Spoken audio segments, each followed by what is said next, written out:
We await the latest developments in Israel, especially whether or not there will be a full ground incursion into Gaza by the Israeli Defence Force. There seems to be no other alternative. How else to root out Hamas?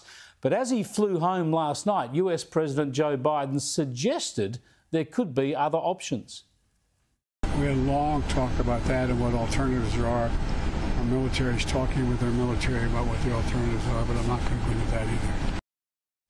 Whatever happens, let's hope the civilians in Gaza do not pay the price.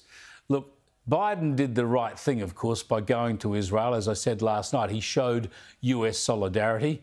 But you can't help but think this was the only way he could show some strength, because his spoken word is so doddering, so hesitant, so lacking in authority that he had to let his shuffling feet on the ground do the talking.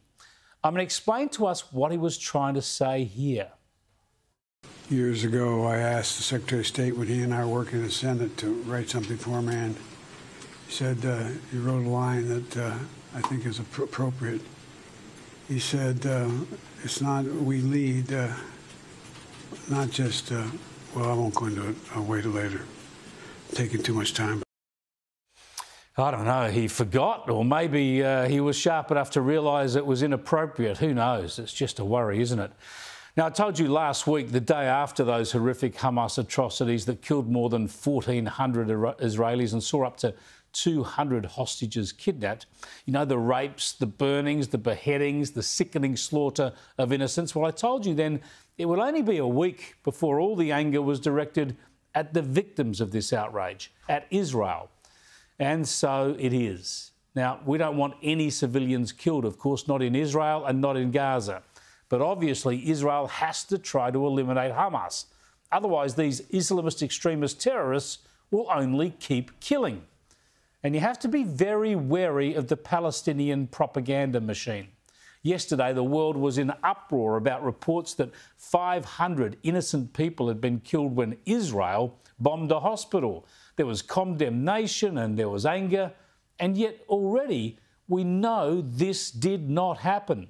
The explosion was in the hospital car park. The hospital wasn't destroyed, and the horror was friendly fire. It came from a misfired Islamic Jihad missile directed at Israel, but falling in Gaza. We don't know how many people were killed or injured, but it's obviously nowhere near the hundreds claimed. The trouble is that these lies fuel anger.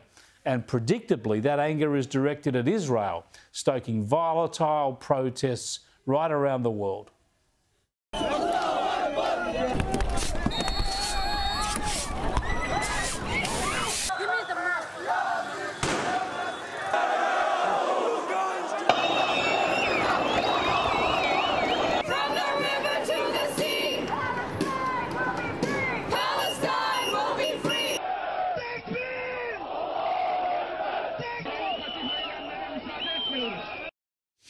Yeah, from the river to the sea, eliminating Israel. And the protests have occurred in Australia too, of course, including in Canberra today. This is so predictable and so sad because many well-meaning people are doing exactly what the Islamist extremist terrorists of Hamas want. That is, turning their sights on Israel.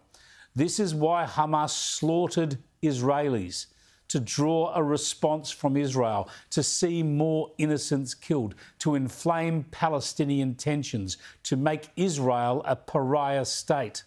Why give these jihadists what they want when they slaughter innocent children and unarmed women? It's tragic and grotesque, and now Labor MPs are falling for it.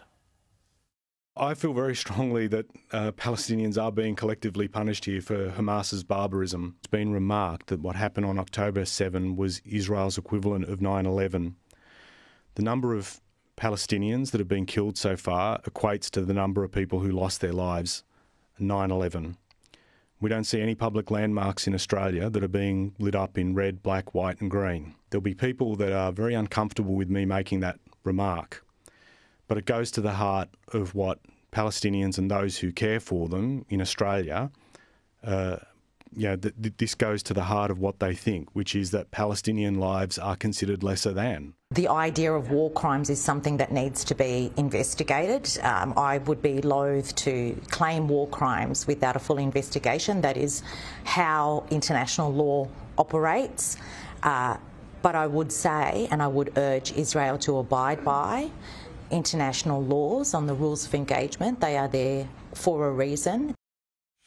Look, these MPs are good people, good Australians, good Muslim Australians, and all of us want Israel to show as much restraint as possible in sparing civilian lives in any effort to root out Hamas. But there's simply no evidence that they're not doing that so far. And Hamas could do much to protect Palestinian lives right now by freeing the hostages and allowing civilians in Gaza to move south to safety. The reason they don't is because they want conflagration. They don't want peace. There are difficult days ahead, and we need to deal in facts, not propaganda.